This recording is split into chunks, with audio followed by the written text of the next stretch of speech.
नमस्कार, छाया रेसिपीजमध्ये आज आपण खूपच चटपटीत रेसिपी बनवतोय।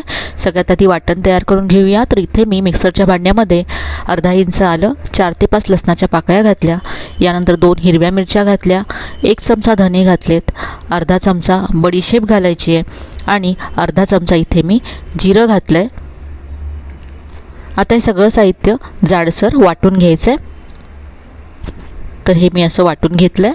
आता यामध्ये गाजर घालायचं आहे। तर इथे 1 गाजर मी असं तुकडे करून घेतलं आहे। याबरोबरच यामध्ये 1 वाटी कच्चे मटारचे दाणे घालायचे आहेत आणि हे आता आपल्याला वाटून घ्यायचं आहे। तर वाटताना पहा इथे मी थोडंसं पाणी घातलं आहे गाजर बारीक होण्यासाठी। गाजराचे तुम्ही यापेक्षाही बारीक तुकडे करून घ्या, म्हणजे पटकन ते बारीक होईल। आता हे आपल्याला परतून घ्यायचं आहे। तर इथे मी एक पॅन गॅसवरती गरम करत ठेवला आहे। यामध्ये पाव चमचा हिंग घातला। आता आपण जे वाटण तयार करून घेतलं आहे ते यामध्ये घालायचं आहे।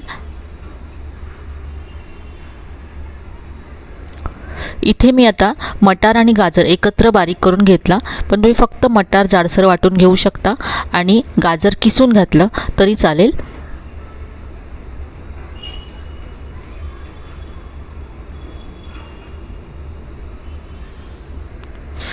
आता हे आपल्याला परतून घ्यायचं आहे। वाटताना मी यामध्ये 1 ते 2 चमचे पाणी घातलं होतं, त्यामुळे हे आपल्याला ड्राय करून घ्यायचं आहे। तुम्ही जर गाजर किसून घेतलं तर मग तुम्हाला येथे पाणी घालायची गरज लागणार नाही। आता हे परतत असतानाच यामध्ये आपण मसाले घालूया। तर इथे मी अर्धा चमचा आमचूर पावडर घातली आहे। याऐवजी तुम्ही चाट मसाला सुद्धा घालू शकता। यानंतर इथे मी लाल तिखट घालते। आपण वाटणामध्ये हिरव्या मिरच्या सुद्धा घातल्यात, त्यामुळे इथे लाल तिखट तुमच्या चवीप्रमाणे तुम्ही कमी जास्त करा। इथे आता मी इतकेच मसाले घालते, कारण आपण यामध्ये वाटण जे घातलं त्यामध्ये धने, बडीशेप, जिरं हे सगळं वाटलं आहे, त्यामुळे त्यालाच खूप छान चव आहे। त्यामुळे इथे जास्त मसाले घालायची गरज नाही आहे। आता हे आपल्याला आणखी थोडा वेळ परतून घ्यायचं आहे आणि ड्राय करून घ्यायचं आहे। तर हे मी असं 2 ते 3 मिनटं परतून घेतलं, ड्राय झालं आहे आणि त्याचा कच्चापणासुद्धा निघून गेला आहे। आता हे मी पूर्ण थंड करून घेतलं। यानंतर इथे मी 2 मध्यम आकाराचे बटाटे शिजवून सोलून घेतलेत आणि असे कुस्करून घेतलेत हाताने, ते यामध्ये घालायचे आहेत। बटाटे थंड करून मग यामध्ये घाला। आता यामध्ये चवीप्रमाणे मीठ घातलं आणि हे मिक्स करून घ्यायचं आहे। बटाटे थंड असतील तर त्यामध्ये मॉइश्चर कमी होतं आणि मग यामध्ये आपल्याला पुढे जे साहित्य घालावं लागेल यातलं मॉइश्चर कमी करण्यासाठी ते घालावं लागणार नाही, कमी घालावं लागेल। ओलसरपणा जास्त असेल तर मग आपल्याला त्याच्यामध्ये जो इथे आपण आता टोस्टचा चुरा घालणार आहोत तर तो जास्त घालावा लागेल। तर इथे यामध्ये बारीक चिरलेली मी कोथिंबीर घातली। आता इथे मी पहा एक मिक्सरचं भांडं घेतलं आहे, यामध्ये मी टोस्ट घालते। आता टोस्ट आपल्या घरी असतात तर टोस्ट तुम्ही घालू शकता। जर टोस्ट नसतील, ब्रेड असतील तर ब्रेडसुद्धा तुम्ही इथे मिक्सरला बारीक करून घालू शकता। तर तुमच्याकडे जे साहित्य उपलब्ध असेल ते तुम्ही इथे यूज करू शकता। पोहेसुद्धा नसतील तर तुम्ही इथे 2 ते 3 चमचे किंवा गरजेप्रमाणे तांदळाचं पीठसुद्धा यूज करू शकता। आता हे मिक्स करून घेऊया। इथे आपण जो ब्रेडचा चुरा घातला त्याने यातलं मॉइश्चर ॲब्झॉर्ब केलं आहे आणि हे असं ड्राय झालं आहे। हे कटलेटचं मिश्रण आता तयार आहे। आता हाताला तेल लावून घ्यायचं आहे आणि याला कटलेटला शेप द्यायचा आहे। तुम्ही टिक्कीचा आकार देऊ शकता, तुमच्या आवडीचा आकार देऊ शकता।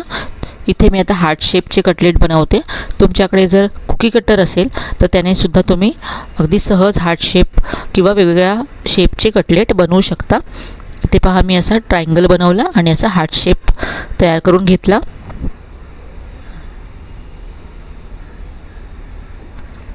तर असं मस्त हार्ट शेपचे कटलेट तयार आहेत। असेच आता सगळे कटलेट मी इथे तयार करून घेते। तर इथे पहा कटलेट तयार आहेत। आता हे आपण रव्यामध्ये घोळवून घेऊया, म्हणजे वरून हे छान क्रिस्पी होतील। तर इथे मी रवा घेतला आहे। आता एक एक कटलेट रव्यामध्ये पूर्ण असा घोळवून घ्यायचा आहे, सगळीकडून रवा लावून घ्यायचा आहे। आणि रवा लावल्यानंतर आपल्याला हे कटलेट 10 मिनटं बाजूला ठेवून द्यायचेत, किंवा मग तुम्ही फ्रीजमध्ये 5 मिनटं ठेवलं तरी चालेल. यामुळे रवा याला छान चिटकेल आणि तेलामध्ये निघणार नाही. तर इथे सगळे कटलेट असे तयार करून घेते मी.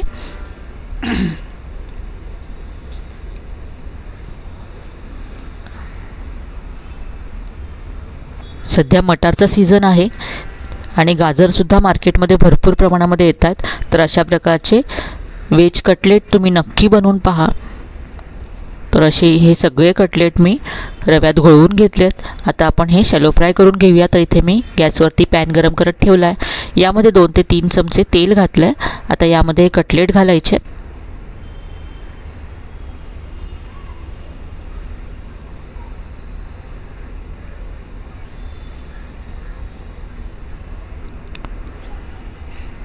आधी हे 2 ते 3 मिनटं एका बाजूने आपण फ्राय करून घेऊया आणि मग उलटून घेऊ.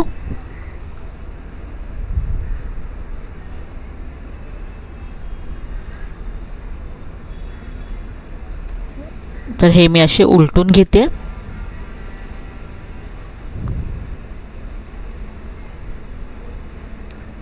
रव्यामुळे हे कटलेट बाहेरून मस्त क्रिस्पी होतात आणि आतून खूप छान असे सॉफ्ट होतात. चवीला खूपच मस्त लागतात हे कटलेट. तर हे दोन्ही बाजूने कटलेट फ्राय करून झालेत.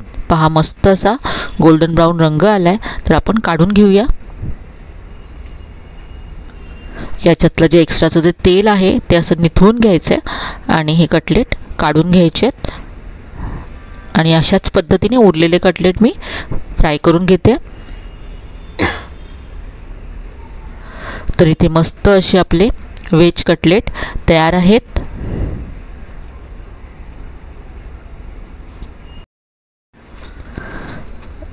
तर सध्या मटारचा गाजरचा सीझन आहे. भाज्यासुद्धा भरपूर प्रमाणामध्ये मार्केटमध्ये येत आहेत. तर एकदा तरी या पद्धतीचे वेज कटलेट नक्की बनवून पहा. तुम्हाला नक्कीच आवडतील.